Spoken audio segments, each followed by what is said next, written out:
Magandang umaga po sa inyo lahat.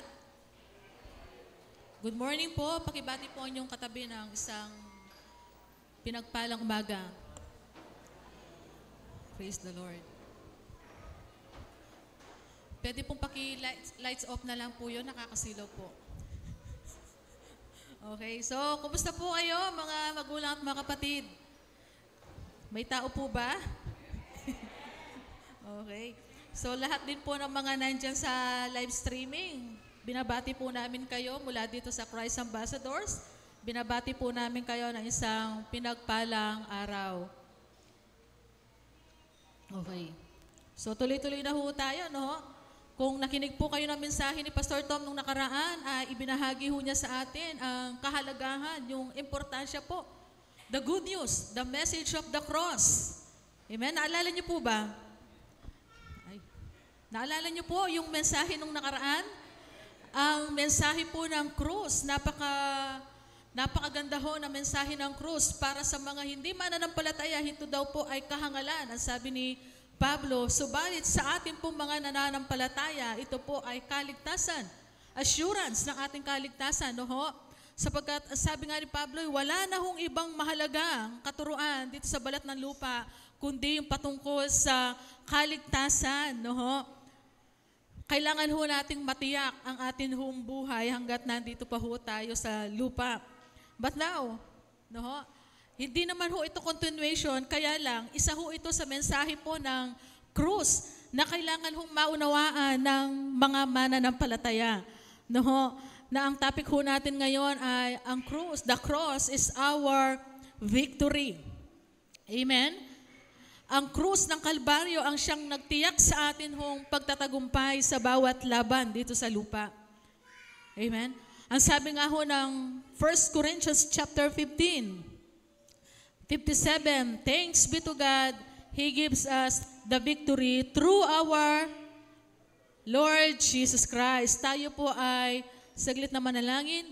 Salamat po amin Diyos sa pagsugo mo sa amin pong Panginoong Yesus.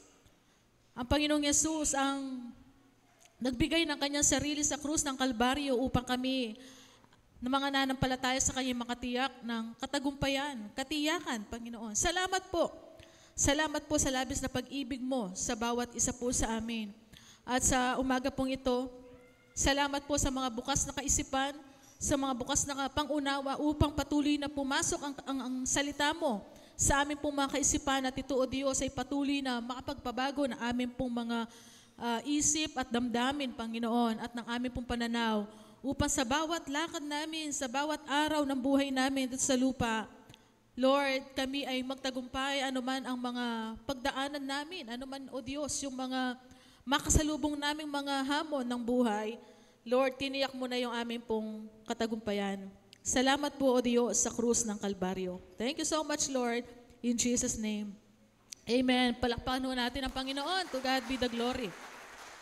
Isa po sa mahalagang mensahe ng krus na dapat hong maunawaan ng mga mananampalataya ay ang pagtatagumpay ng ating Panginoong Yesus. Amen?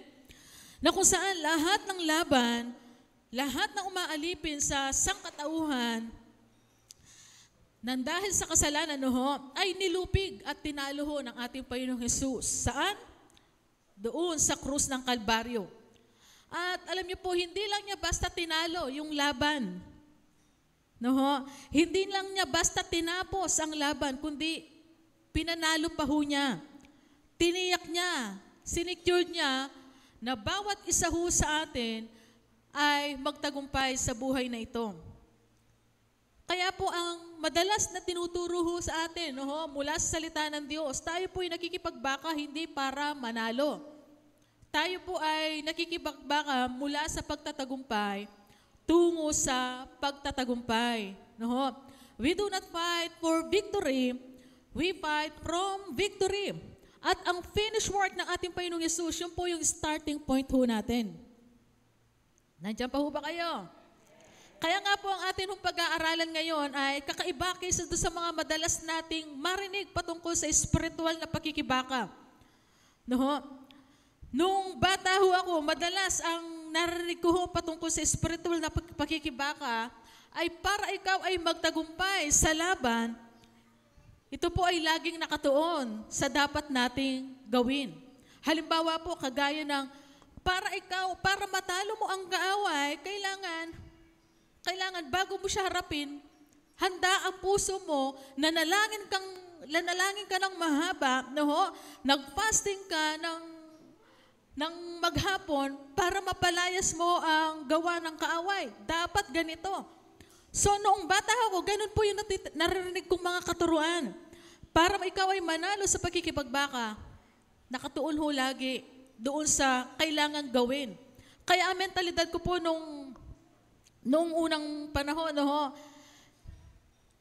kung hindi sapat ang aking panalangin, hindi ko pwedeng harapin ang mga hinaalian ng demonyo. No? Kasi hindi ko po alam, no, baka lumipat sa akin.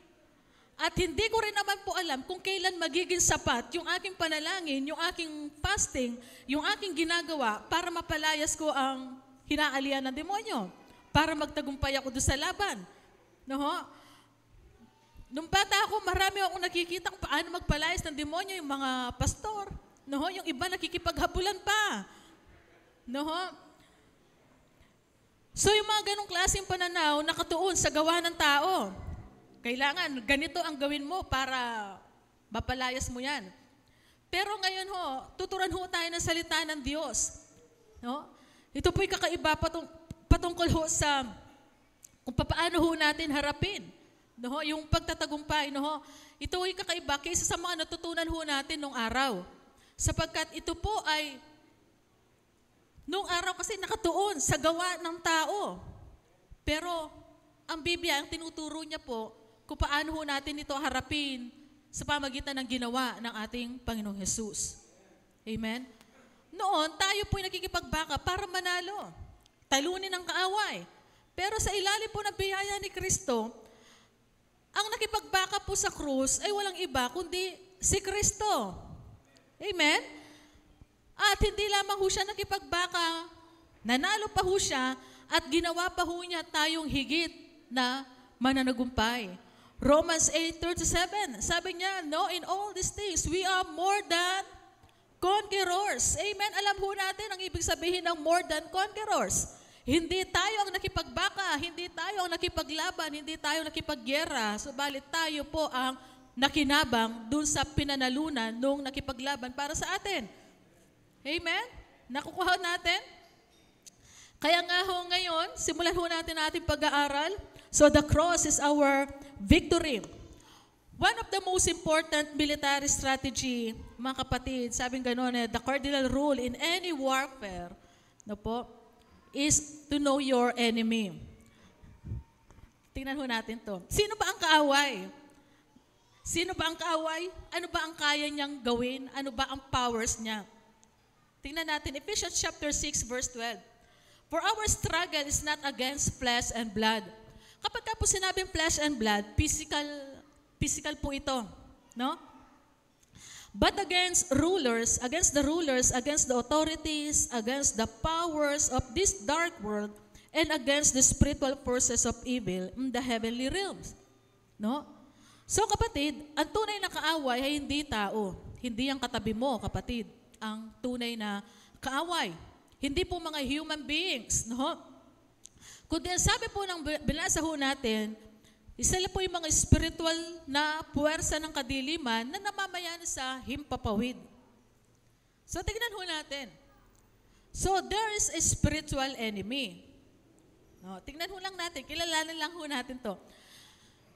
Una, ang atin hong kaawa is spiritual na kaaway, spiritual enemy. At ang tunay na kaaway ay ang dyablo. Tingnan natin, 1 Peter chapter 5, verse 8. Be alert and of sober mind. Your enemy, basa, the devil prowls around like a roaring lion looking for someone to devour. No po?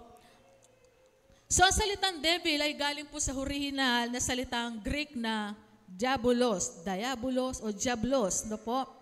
No? Nung bata ako, naririnig ko yung salitang yan, no ho?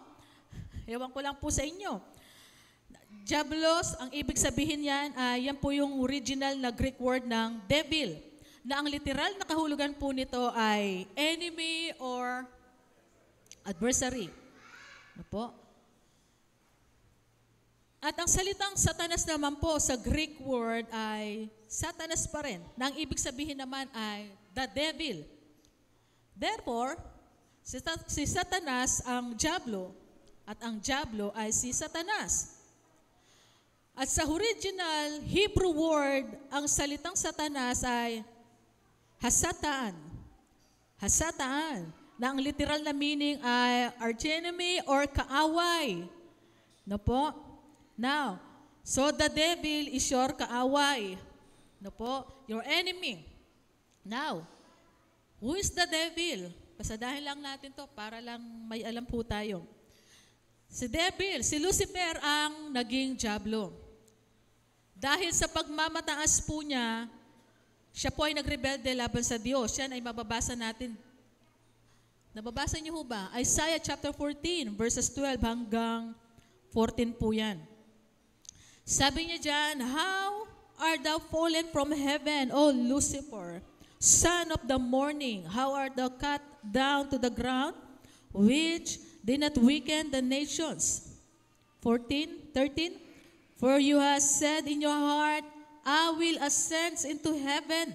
Ito po yung mga 5 eyes ni Lucifer. I will ascend into heaven. Ako'y sasampas sa langit. I will exalt my throne above the stars of God. Aking itataas ang aking luklukan sa itaas ng bituin ng Diyos. I will sit also upon the mount of the congregation. Ako'y uupo sa bundok ng kapisanan at sa kaduluduluhang bahagi ng hilagaan. Yan po yung mga sinabi niya sa kanyang sarili, mga pangarap ni Lucifer. 14, I will ascend above the heights of the clouds. No, sasampa. Ako'y sasampa sa itaas ng kaitaasan ng mga alapaap. And I will be like the most high. Ako'y magiging gaya ng kataas-taasan. So ito po yung pinangarap ni Lucifer. Lagpasan niya ang Diyos na kahit kailan ay hindi naman po pwedeng mangyari. No? Kaya naman, dahil sa pagmamataas, pagre-rebelde, bumagsak si Lucifer. Nang bumagsak po si Lucifer, siya ang naging Diablo, kaaway ng Diyos, the enemy of God. Siya po'y bumagsak. So, there is no neutral ground. No? Bumagsak siya sa lupa. Kaya nga sabi ni Jesus, He who is not with me is against me. Doon sa Matthew 12:30. Kaya nga ang tao, kung hindi siya panig sa Diyos, wala na ho siyang ibang panig, kundi kaaway. No? There are only 2 sides, Jesus' side and the devil's side. So there is no middle ground. No? Walang in-between. So, which side do you belong? Siyempre, we belong to Jesus. Na? So, ang sabi mismo ng Panginoon sa mga kausap niya, doon sa John chapter 8:44, you belong to your father. Sinong tinutukoy niya? The devil. So ito pong mga kausap niya na hindi panig sa kanya, na hindi naniniwala sa kanya, hindi nananampalataya sa kanya. Ang sabi niya sa kanila, you belong to your father, the devil, and you want to carry out your father's desire. He was a murderer. He was a liar. No po? So yun po. Wala pong in between. It's either you belong to God or you belong to the devil. Okay? So, pangalawa, the spiritual enemy is already defeated. No? Ang spiritual na kaaway ay talo na. Hindi ho siya kasalukuyang natatalo o kasalukuyang nagaganap ang laban at matatalo pa lang. No? As in, it's done, finished, literally, defeated, talo na ang kaaway. Already defeated. Game over. Dati po, pag narinig natin magturo ang ibang mga preacher patungkol po sa spiritual warfare, as if the war is still ongoing. Di ba? That we need to pray hard, pray more, pray harder to win the battle. Ganyan po yung mga narinig ko nung araw na akala mo kapag yung battle ay kasalukuyan pong nagaganap, nangyayari, Alam niyo, hindi po tayo against sa prayer, no? Huwag niyo ho akong pagkamalan. Baka sabihin niyo, Christ Ambassadors, against sila sa prayer. No, no. Hindi po. At hindi rin tayo against sa fasting, no? Si Pastor Tom nga, bago mag-preach dito, nagpa-fasting eh. No? Hindi ho tayo against sa fasting. Kaya lang, hindi natin ginagawa yun para makuha yung pabor ng Diyos, para talunin ang kaaway. Alam niyo ho, hindi po tayo against dyan. Kaya lang, kapatid, ito po ang katotohanan. Hindi ang panalangin natin ang tumalo sa kaaway. Tandaan niyo ho yan. Hindi po yung prayer ko ang tumalo sa kaaway. Kaya nga, bata ako, takot ho akong makipagbaka eh. Kasi nga, hindi ko alam kung kailan magiging sapat yung aking panalangin para mapalayas ko yung kaaway. Kasi nga, lack of knowledge. No? Alam niyo po, hindi po yung prayer natin, hindi yung fasting natin ang tumalo sa kaaway, kundi ang kamatayan ni Jesus doon sa krus ng Kalbaryo. Amen? Alam niyo po, if prayer can defeat the devil, then why would God send His only Son to die on the cross? Bakit pa ipapadala ng Panginoong Jesus ang kanyang bugtong na anak para talunin ang kaaway kung kaya naman palang tumalo ng ating pong mga panalangin? Dapat sana pinaldala ng Diyos ay yung mga prayer warriors, no? Alam niyo po, mga kapatid, mga magulang, bago pa ho sinugo ng Diyos ang kanyang bugtong na anak, nagpe-pray na ang mga tao, right? In fact, mas mahusay pa nga hong mag-pray sa atin yung mga tao doon sa lumang tipan. No? Kagaya nila Elijah, Daniel, Nehemiah, sila David, with matching fasting pa yan. At saka pagdadamit ng sako, kapag sila po'y humaharap sa Diyos with matching offerings, sacrifices, ang dinadala po nila. Pero bakit hindi nila natalo ang kaaway? Bakit kailangan isugo pa ng Diyos ang kanyang bugtong na anak?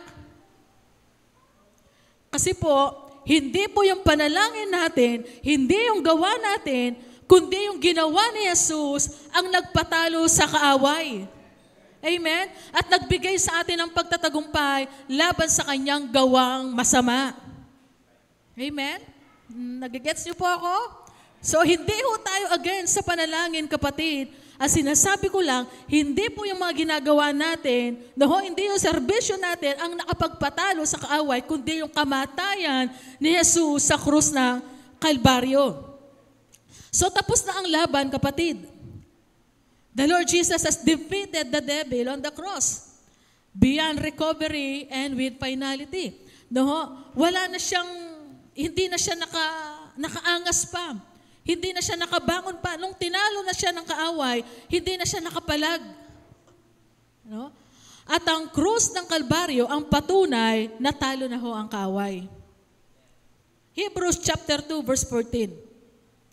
For as much then as children are partakers of the flesh and blood, He also likewise took part of the same, that through, ito po, tingnan ho natin, basahin natin, through that He might destroy him that had the power of death, that is the devil. So not through prayers, kapatid, hindi yung panalangin ng tao ang tumalo sa kaaway, kundi ang kamatayan ng ating Panginoong Yesus. Amen.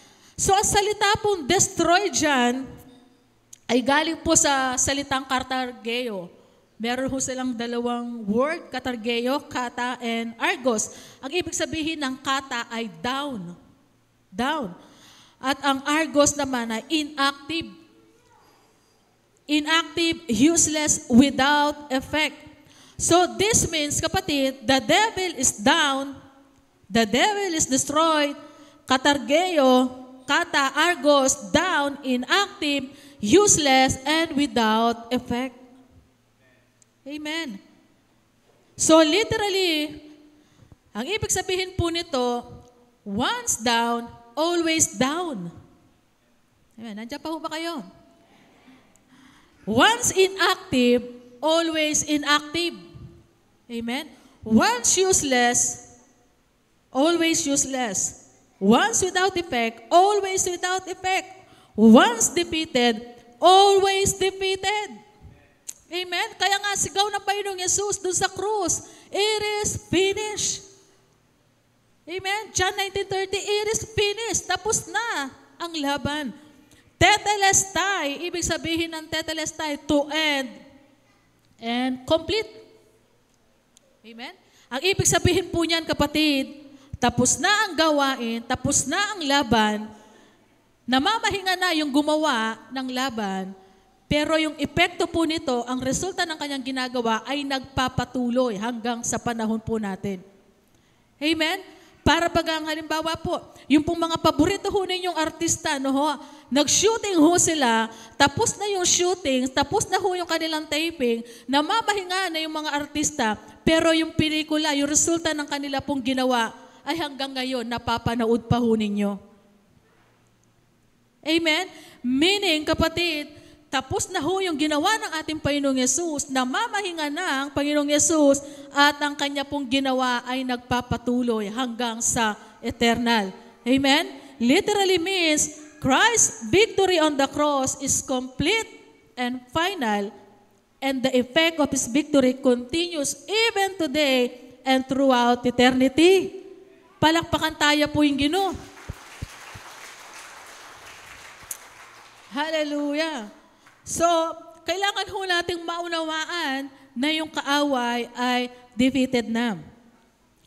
Pangalawang importante, no ho, na kailangan ho nating malaman, the most important military strategy, hindi lamang yung alamin mo ang iyong kaaway o kilalanin mo ang iyong kaaway, kundi know your commander-in-chief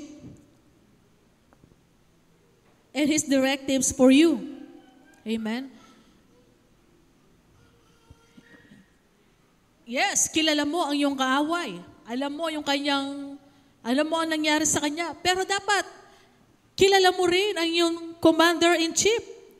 Walang iba kundi ang Panginoong Yesus. Alam niyo po, maraming Kristiyano, madalas, ang marinig ho natin sa kanila ay kung anong ginawa sa kanila ng kaaway. Kung paano sila nakikipagbaka, magdamag para labanan ang gawa ng dyablo. Ang bukang bibig nila ay wala nang ibang bukang bibig kundi yung gawa ng dyablo. Yun ang minamagnify nila. No? Pero hindi mo sila mariringgan kung ano ang direktiba sa kanila ng kanilang commander-in-chief. Sa halip na ang i-magnify si Jesus at yung presensya ng Panginoong Yesus sa kanilang buhay, at sa halip na maging Jesus-conscious sila, they are magnifying the devil and being more devil-conscious than Jesus-conscious. No? Kaya yung iba, yung mga devils-conscious, kahit saan sila magpunta, nakakaramdam sila ng presensya ng kaaway. Meron sila lagi naiimbentong mga nakakatakot na kaisipan. No? Hindi ho ba kapag ikaw ay Kristiyano, dapat ang nararamdaman mo yung presensya ng Panginoon? Amen. Ilan ba dito yung mga Kristiyano? Hindi ho ba kung tayo po ay na kay Kristo, ang nararamdaman natin, ang consciousness natin ay na kay Kristo? Hindi yung gawa ng kaaway? Ay, meron na naman tayong okasyon, aktibo na naman ang kaaway niya, aktibo na naman ang mga demonyo. Bakit yung hinihintay natin maging aktibo yung kaaway? Bakit hindi natin i-magnify kung ano ang ginawa ni Jesus sa buhay natin? Ang i-magnify natin yung presensya ng Diyos sa buhay natin. Amen? Kaya nga po, nakakalungkot, they are always talking about warfare and the devil. Bakit hindi si Jesus ang i-magnify kung paano po tinalo ng kaaway, tinalo ni Jesus ang kaaway? No? Do you know that the best warfare to engage is to magnify the Lord Jesus in your life? Amen? Yun po yung mas magandang ipambato sa kaaway, yung i-magnify mo ang Panginoong Yesus. Amen? Itaas mo ang Panginoong Yesus. Magpuri ka sa Diyos. Let God arise. Amen? Hallelujah. The Bible declares, let God arise and let His enemy be scattered. So sa anuman pong laban, kapatid, dapat kilala mo sino ang iyong commander-in-chief at kung ano ang kanyang direktiba sa iyo, kapatid. Walang iba kundi ang ating Panginoong Yesus. Ano ang kanyang ginawa para ikaw ay maging mananagumpay? Ano ang kanyang sinakripisyo? Ano ang kanyang pinambayad upang ikaw ay maging matagumpay, kapatid? Amen? Ano ba ang ginawa ng Panginoong Yesus? Ano ang ginawa ng iyong commander-in-chief Amen? Kailangan alam ho natin. Amen? Hallelujah. Tuloy na tayo. Now, how did Jesus, our Commander-in-Chief, defeated the devil? Ayan. Ito po yung ginawa ng ating Panginoong Jesus. Number 1, Christ has bruised the head of the serpent. Ganito ho niya tinalo ang kaaway. Ayon sa matandang tipan, sa matandang hula, sinabi mismo ng Diyos sa kausap niya, sa ahas, na magkasala na po ang tao. No, Genesis chapter 3, verse 15. Kayo ng babae, aking pag-aawayin. Binhi mo at binhi niya, lagi kong paglalabanin. Ang binhi niya, tumutukoy sa babae, no, ang binhi niya ang dudurog sa iyong ulo. Ang sinasabi ho dito ay yung ahas. At sa sakong niya ay ikaw ang tutuklaw. Okay? Now, ang binhi pong tinutukoy dyan, ang binhi ng babae ay walang iba kundi si Kristo, the seed of the woman. Mababasa ho natin yan sa Galatians chapter 4, verse 4. Ngunit na sumapit ang takdang panahon. Okay, ito po yung kapanganakan ng Panginoong Yesus. John 3:16 din, no? Ibinigay ng Diyos ang kanyang anak sa sanlibutan. Noong sumapit na ang takdang panahon, sinugo ng Diyos ang kanyang anak. Isinilang siya ng isang babae at namuhay sa ilalim ng kautusan. So, nang si Kristo po ay namatay sa krus ng Kalbaryo, siya po ay natukan ng ahas sa sakong.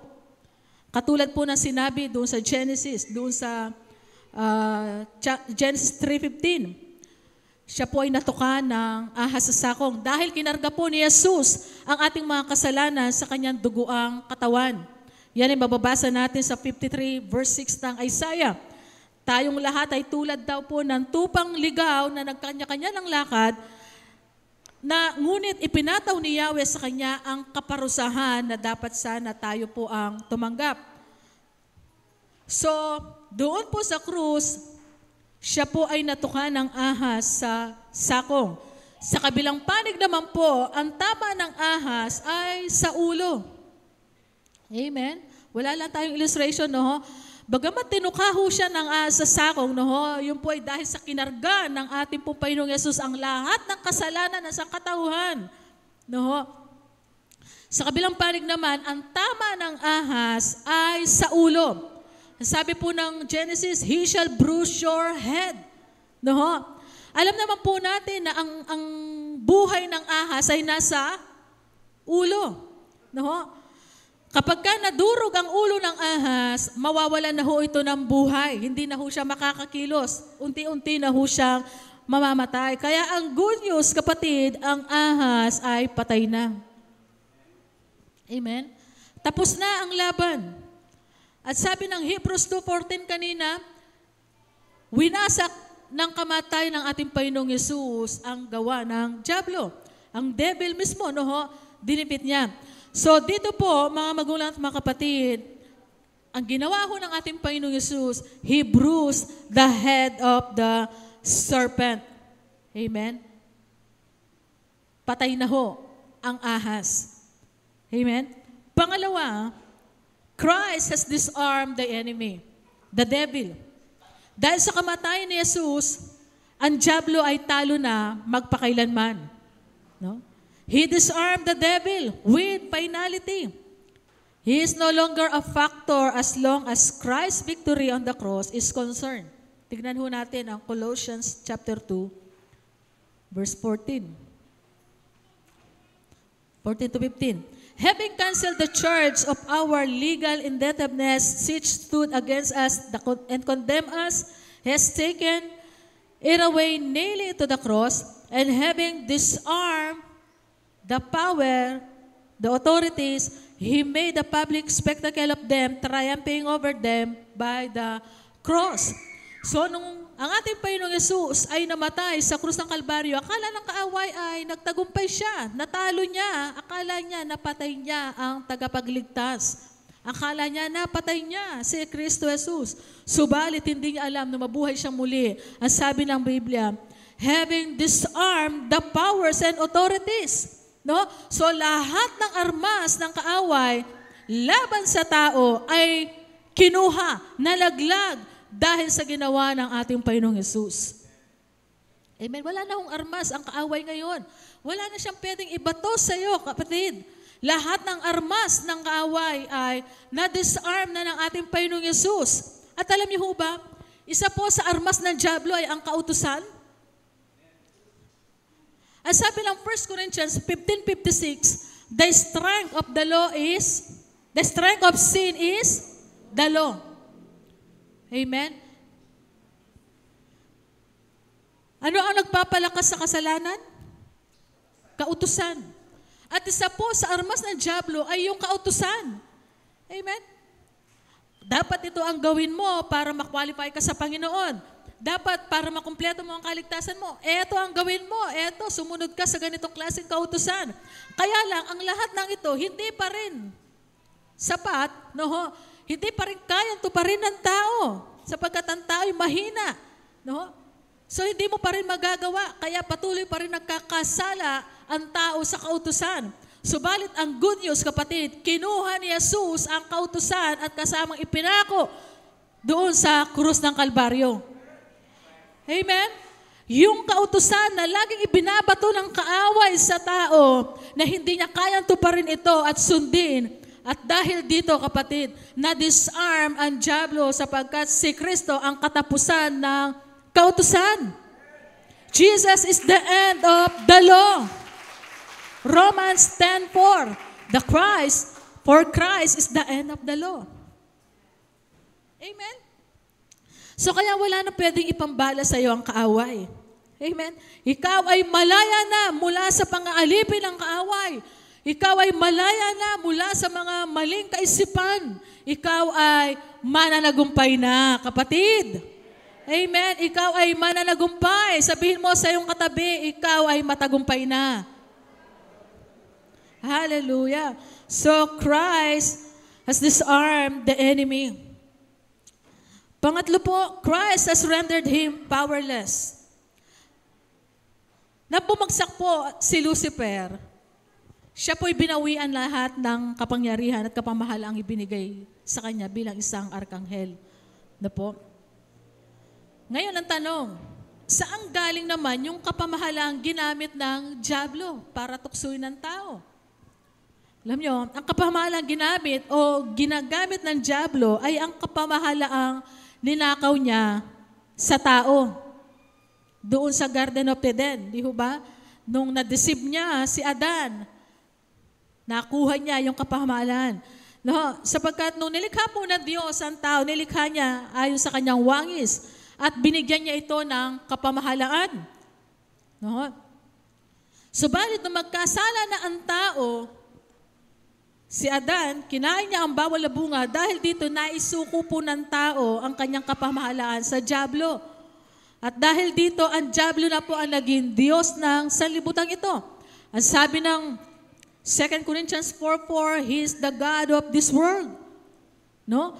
Ang pamamahala at sistema ng mundong ito ay nalipat sa kamay ng dyablo, kaya naman ang mundo ay nasira, nawasak, no?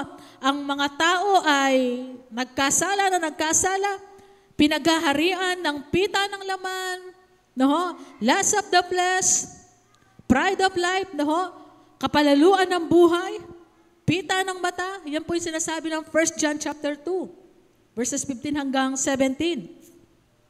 So dahil doon, dahil nakuha po ng kaaway ang kapamahalaan, nasira po ang mundo at nawasak, no? But the good news is, na si Kristo po ay mamatay at muling nabuhay, kapatid, ito yung good news. Binawi niya ang kapangyarihan at kapamahalaan na ninakaw ng dyablo sa tao doon sa Garden of Eden.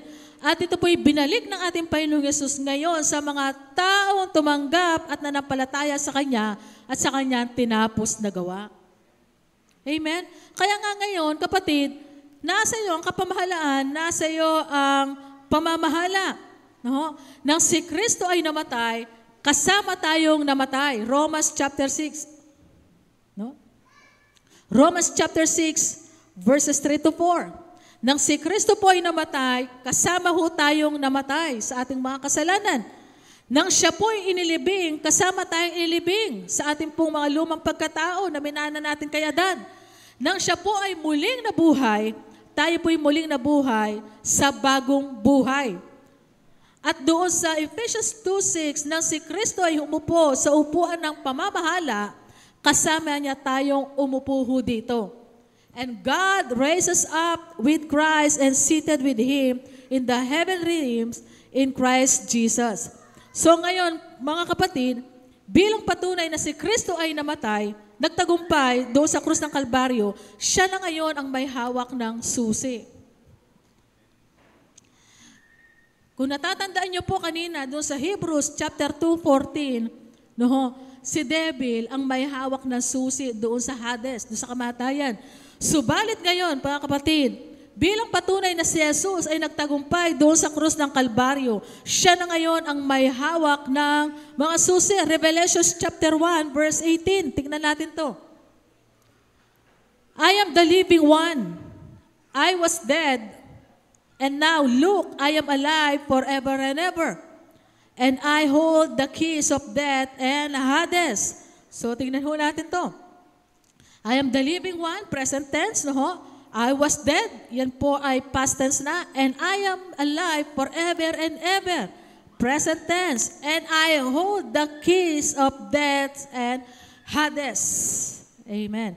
Present tense. Alam niyo po, ang death and Hades ay teritoryo po yan ng kaaway. Teritoryo yan ng dyablo. Pero sino po ang may hawak na susi ngayon? Sino na? Si Jesus na po ang may hawak ng mga susi. Sabi niya dyan, I hold the keys of death and Hades. Dati si Satan ang may hawak na susi doon sa Hebrews chapter 2 verse 13. Pero dahil doon sa kamatayan, doon sa pagtatagumpay ng ating Panginoong Yesus sa krus ng Kalbaryo, kinuha niya yung susi na yon. Alam niyo, ang dyablo mismo ngayon ay wala na ho siyang kapamahalaan sa sarili niyang teritoryo. Lalo't higit, wala na siyang kapamahalaan sa buhay mo. Amen? Sapagkat ang buhay mo ay selyado ng Santong Espiritu, pag-aari ng Diyos. Amen? Kung si Diablo, wala mismo siyang pag-aari doon sa kanyang teritoryo, lalo't higit sa buhay mo, kapatid. Palakpakan ho natin ang Panginoon. Wala na siyang kapamahalaan. Ikaw ay pinalaya ng Panginoong Yesus. Amen? The devil has no power, has no authority over you. Wala nang kapamahalaan ng dyablo laban sa iyo, kapatid. Sa kabaligtaran naman, tayo ang merong kapamahalaan laban sa Kanya. Amen? Luke chapter 10 verse 19. I have given you authority to trample on snakes and scorpions and to overcome all the power of the enemy, and nothing will harm you. Amen? So ang Panginoong Yesus mismo, ang sabi niya, I have given you authority to trample on snakes and scorpions. At walang pwedeng manakit sa iyo, kapatid. Amen? And Mark chapter 16 verse 17, and this sign shall follow you, and this sign shall follow them that believe, in my name shall they cast out devils. They shall speak with new tongues. Okay. In my name, sasabi ni Jesus, they shall cast out devils. Yung po salitang cast out dyan, sa Greek, ayan po ay tinatawag na ekbalo. Ekbalo. Dalawang word, ang ek ay out, at ang yung balo or yung balyo, to throw forcefully, literally means throw the devil out forcefully. Alam niyo, hindi natin ito kayang gawin kung ang dyablo ay may lakas pa rin or mas malakas pa kaysa sa atin. No? The only acceptable reason that you are able to throw the devil out forcefully is that the devil is powerless. Amen? And that we are empowered by the name of Jesus. Kaya kaya mong patalsikin, paalisin ang dyablo sa buhay mo, amen? Kasi empowered ka ng Panginoong Yesus. No? At sabi na binasa natin, in my name throw the devils out forcefully. Amen? At sinabi rin ito ni James, sabi niya, submit yourself, therefore, resist the devil, and he will run from you. He will flee from you. Alam niyo ba yung salitang resist dyan ay galing po sa Greek word na antistemi? Amen? Siguro galing dito yung salitang antistemi, no? Antistemi, ang ibig sabihin ng anti, oppose. Ang ibig sabihin ng istemi ay stay. No? So, ibig sabihin, oppose to stay. Oppose the devil to stay. Resist. Amen? Tulutan mo siya. Tulutan mo ang pamamalagi ng kaaway. Huwag kang pumayag na pumasok ang dyablo, no, sa buhay mo at sa bahay mo, kapatid. Huwag po kayong pumayag na mag-overnight stay po siya sa bahay nyo. At kainin yung pagpapalang pinagkalob sa inyo ng Panginoon. Amen? So wag ho tayong papayag na pakialaman ng dyablo ang ating buhay at nakawin yung mga pagpapalang ibinigay ng Diyos sa atin. Resist the devil. Cast him out. Na po? And he will flee from you. Literally, the devil will run from you. Not just walk away, but run away from you. Amen. Now, kapatid, sa tingin niyo po ba hindi alam ng dyablo ang posisyon niya sa buhay natin? Na? Palagay niyo po. Sa tingin niyo po ba hindi alam ng dyablo kung ano ang stand niya, kung anong posisyon niya sa mga Kristiyano? Alam niya. Alam niya. No? Kaya lang, nagbabaka sakali lang ho siya na baka hindi ho natin alam. Alam niyo po, nagbabaka sakali lang ang dyablo na baka hindi mo po alam, kapatid. Dahil kung mahalata ng dyablo na hindi mo alam ang nangyari sa krus ng Kalbaryo, hindi mo alam kung ano ang ginawa ng Panginoong Yesus, no? Hindi mo alam na na-disarm na siya, powerless na siya, tinalo na siya ng Panginoong Yesus. Hindi mo alam na nagtagumpay na si Yesus, no? At ang kanyang tagumpay ay tagumpay mo rin kapag ka nahalata po ng kaaway na hindi mo alam, wala kang alam sa nangyari. Alam niyo po, he will take advantage of you. He will steal you. He will steal from you financially. He can hurt you emotionally or physically. Only if you do not know the truth. Alam niyo po, magagawa niya lang yun kapag ka hindi ho natin alam ang katotohanan. Kapag ka hindi ho natin alam kung ano ang mga nangyari sa krus ng Kalbaryo. Amen? Kaya nga po sabi ng Hosea 6:4, my people are destroyed for lack of knowledge. No? Kaya kaya lang mag-take advantage ng kaaway sa'yo kapag ka wala ho tayong knowledge. No? Satan will take advantage of us if we ignorant of his device. 2 Corinthians 2:11, sabi niya, lest Satan should get an advantage of us. No? For we are not ignorant of his devices. Upang huwag kaming malamangan ni Satanas sapagkat kami ay hindi hangal sa kanyang mga lalang. So kung ayaw ho nating malamangan ang away, kailangan inaalam natin ang katotohanan. Ano bang ginawa ng ating Panginoong Yesus? At sino na tayo sa kanyang harapan ngayon? Tayo po yung mga mananagumpay. Amen? So in other words, kapatid, Satan will take advantage of us if we are only ignorant of his device. Kapag ka hindi mo lang alam, no? Kaya kailangan may alam. Alam natin ang ginawa ng Panginoong Yesus. So ano ba ang device ng kaaway? Alam niyo, Satan ay hindi po Diyos. Si Satan ay hindi siya makapangyarihan, hindi siya all-powerful. No? Ang power niya nung siya po ay arkanghel pa, inalis na ho sa kanya yon.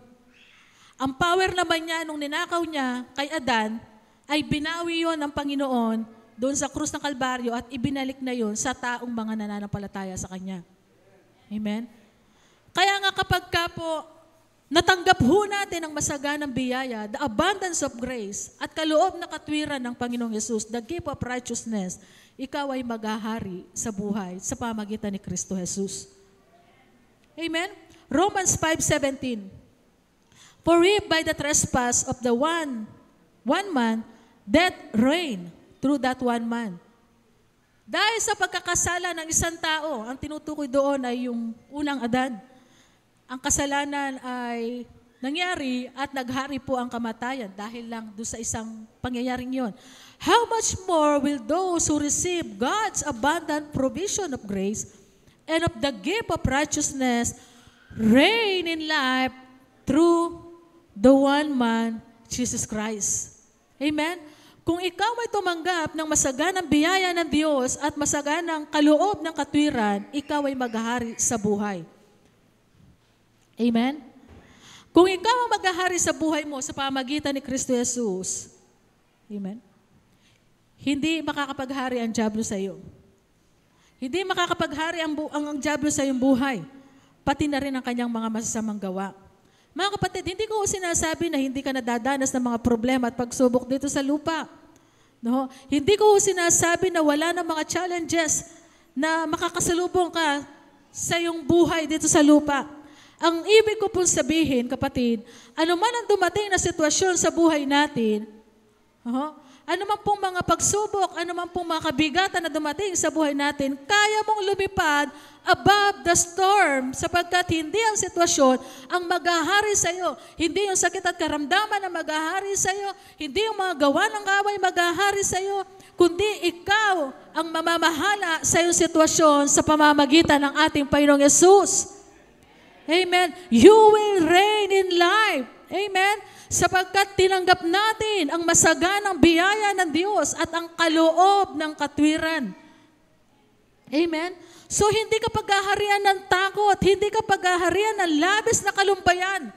No? Hindi ko po sinasabing wala ng mga katatakutan o wala ng mga nakakatakot na pangyayari sa buhay natin. Hindi ko sinasabi na wala ng mga sitwasyon na gano'n. Ang sinasabi ko, sa halip na pagharian ka ng takot, ikaw, kaya mong pamahalaan yung takot mo, kapatid. Kaya mong pamahalaan sapagkat meron kang authority, meron kang power na galing sa Panginoong Yesus.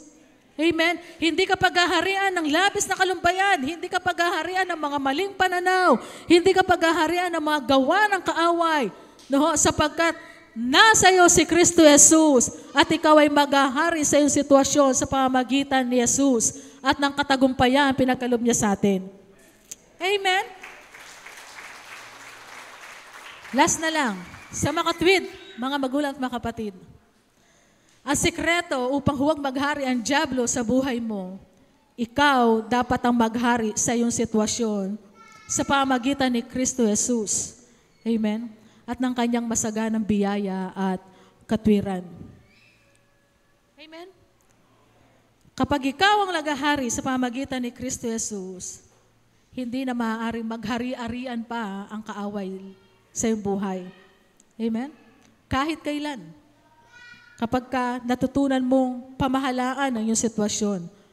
Amen? At ang patunay na ikaw ay mananagumpay, kapatid, ang patunay na ikaw ay mananagumpay ay ang krus ng Kalbaryo. Amen? Palakpakan natin ang Panginoong Jesus. Pastor, thank you, Lord. To God be the glory.